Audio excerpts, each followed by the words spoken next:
Leonardo da Vinci, Temple Grandin, V S. Ramachandran, Freddie Roach, इन लोगों को अपने टॉपिक से बाद में कनेक्ट कर लेंगे, लेकिन पहले उस सवाल के बारे में बात कर लेते हैं जिसने मेरी नींद उड़ाई थी।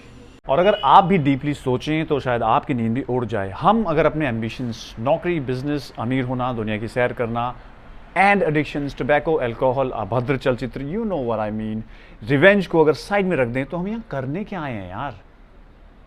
रील्स देखने?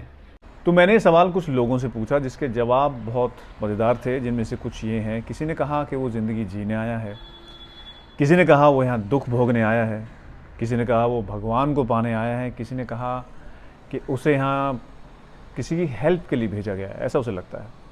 और किसी ने मुझे घूर के देखा कि मैं ये कैसा स्टूपिड सवाल पूछ रहा हूँ। लेकिन सवाल पूछने की इस एक्सरसाइज में एक चीज़ कॉमन मिली मुझे, उनका रिएक्शन। सवाल पूछने के कुछ सेकंड्स बाद तक वो चुप थे, वो थमे, रुके, सोचने पे मजबूर हुए। मतलब उनका ब्रेन उस आंसर को फॉर्मुलेट करने में बिजी हो गया, because this is something which we are not used to. तो जो लोग टर्मिनली बीमार होते हैं, टर्मिनल बीमारी का मतलब जो बीमारी ठीक नहीं हो सकती है, the person will die within a period of 6 और 12 मंथ्स। उसमें भी दो तरह के लोग होते हैं। पहला, जो सब कुछ छोड़ छाड़ के, भूल के अपनी बीमारी को ठीक करने में लग जाता है, which is right also, you know, लेकिन वो सिर्फ वही करता है और फिर भी मर जाता है। दूसरा भी बीमारी ठीक करता है, लेकिन अब वो लाइफ को थोड़ा सा अर्जेंटली जीता है, पोस्टपोन किए हुए काम करता है, मोर लविंग, मोर केयरिंग, मोर कंपैशनेट बन जाता है, और वो सारी चीज़ें करता है जो वो सोचता ही रह गया था। मैं क्या करने आया हूँ? वेल, ढूंढने की राह पे निकल तो पड़ा हूँ डेस्परेटली, शायद कहीं पहुँच जाऊँ, लेकिन इतना पक्का है कि रील्स देखने तो नहीं आया हूँ। हम सब अलग हैं, हमारा डीएनए हमें यूनिक बनाता है, राइट? अब से पहले ना तो आप हुए हैं और ना कभी होंगे। आत्मा की बात साइड में रख देते हैं, सिर्फ ब्रेन और बॉडी की बात करते हैं, बिकॉज वो नए और डिफरेंट हैं। मतलब इतने अरबों खरबों लोगों के बीच there is one and only you. बड़े होते होते हम कंडीशनड हो जाते हैं, किससे? एनवायरनमेंट, फैमिली और कल्चर। और ये भूल जाते हैं कि जिस चीज़ के साथ हम पैदा हुए हैं उसके साथ कोई और नहीं हुआ है, ना अमेरिका में, ना लद्दाख में। और इस यूनिकनेस को ढूंढना ही हमारा परम धर्म बन जाना चाहिए, क्योंकि इसको पाने के बाद हम एक ऐसी जगह पहुंच जाते हैं जहां या तो कंपटीशन होता ही नहीं है, या फिर उस कंपटीशन को हम ड्राइव करते हैं। और ये चीज़ कुछ भी हो सकती है, कुछ भी, any weird thing you can think of in the world which makes you you. I strongly feel कि हमें बाकी काम करते हुए भी इस चीज़ को निरंतर कोशिशों के बाद ढूंढ निकाल लेना चाहिए। हमें वो हिरण नहीं बनना है जिसकी कस्तूरी उसकी नाभि में ही है, लेकिन उसे वो बाहर ढूंढ रहा है। पैसा इस चीज़ का बाय प्रोडक्ट होता है जो खुद सर के बल चल के आपके पास आता है, आपको उसके पास जाने की ज़रूरत नहीं पड़ती है। लेकिन एक प्रॉब्लम है, इस रास्ते के बाहर एक बोर्ड लगा हुआ है जिस पे कुछ शर्तें लिखी हुई हैं। इस रास्ते की धूप चमड़ी निकालने वाली है, बारिश का पानी आपको डुबोने वाला है, और सर्दी हड्डियों को चीरने वाली है। हर कोई इस काम को नहीं कर पाता है। हम ह्यूमंस बाय नेचर लेजी होते हैं, पेन और मेहनत से दूर भागते हैं। तो किस्मत जो हमने ही लिखी थी और जिसका कोई कसूर नहीं है, को कोसने से बेटर है कि एक नई किस्मत लिखें, क्योंकि पेन, पेपर और इंक हमारे पास ही है। लाइफ के जो इवेंट्स हमें समझ में नहीं आते हैं, आप यूँ समझिए कि वो भी हमारा ही किया धरा है, या तो इस एड्रेस का या फिर पुराने एड्रेस का, मतलब पुरानी बॉडी का। ये सब एक अदृश्य लेकिन मजबूत प्राकृतिक नियम के तहत होता है, जिसे ना तो हर आंख देख सकती है, ना हर दिमाग समझ सकता है।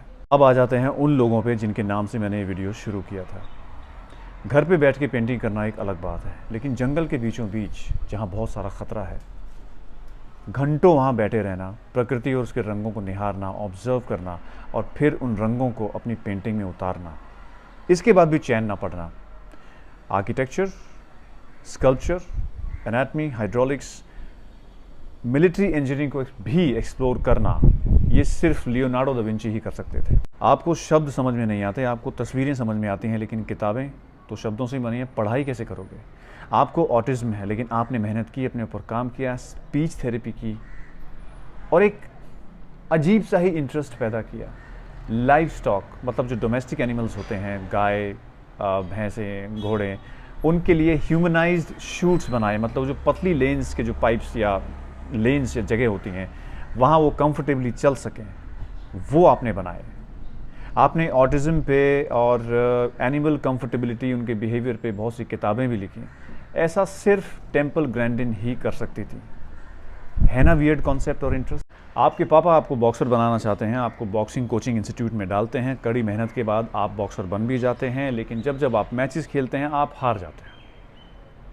फ्रस्ट्रेशन के बाद आप बॉक्सिंग छोड़ देते हैं और टाइम पास के लिए बाहर एक जॉब पकड़ लेते हैं, लेकिन फाइनली आपको एक दिन रियलाइज़ होता है कि आपका भविष्य शायद वही है। आप वापस उस इंस्टीट्यूट में जाते हो और जो अपनी सीखी हुई बॉक्सिंग टेक्निक्स हैं उनको पकड़ के किसी एक बॉक्सर को सिखाते हो और धीरे धीरे ऐसी टेक्निक ईजाद कर लेते हैं जो आज तक कभी पैदा हुई ही नहीं। तो एक बॉक्सर से आप बन जाते हैं दुनिया के बेस्ट बॉक्सिंग कोच। मतलब एक रास्ते से आपने दूसरा रास्ता निकाल लिया। ऐसा सिर्फ फ्रेडी रोच ही कर सकते थे। बीच पे जाके तरह तरह के सी शेल्स को एक्सप्लोर करना, बहुत सारे साइंस जर्नल्स पढ़ना, किताबें पढ़ना और फाइनली एक ऐसी किताब का हाथ लग जाना जो आपकी ज़िंदगी को हमेशा के लिए चेंज कर देती है, आई एंड ब्रेन। उसके बाद फैंटम लिम्स, शरीर के वो हिस्से जो कट चुके हैं, उनमें आपका इंटरेस्ट जागना। देखो बात कहाँ से शुरू हुई थी, सी शेल्स, फैंटम लिम्स, उनमें आपका इंटरेस्ट जागना और फिर उन पेशेंट्स को हील करना, ठीक करना जो अभी भी उन कटे हुए हिस्सों में दर्द महसूस करते हैं। ये थे हमारे इंडिया के वीएस रामचंद्रन। इन जैसे और लोगों के बारे में जानने के लिए और अपने आप को जगाने के लिए please read this amazing time traveling book by Robert Greene called mastery, which I highly recommend to everyone.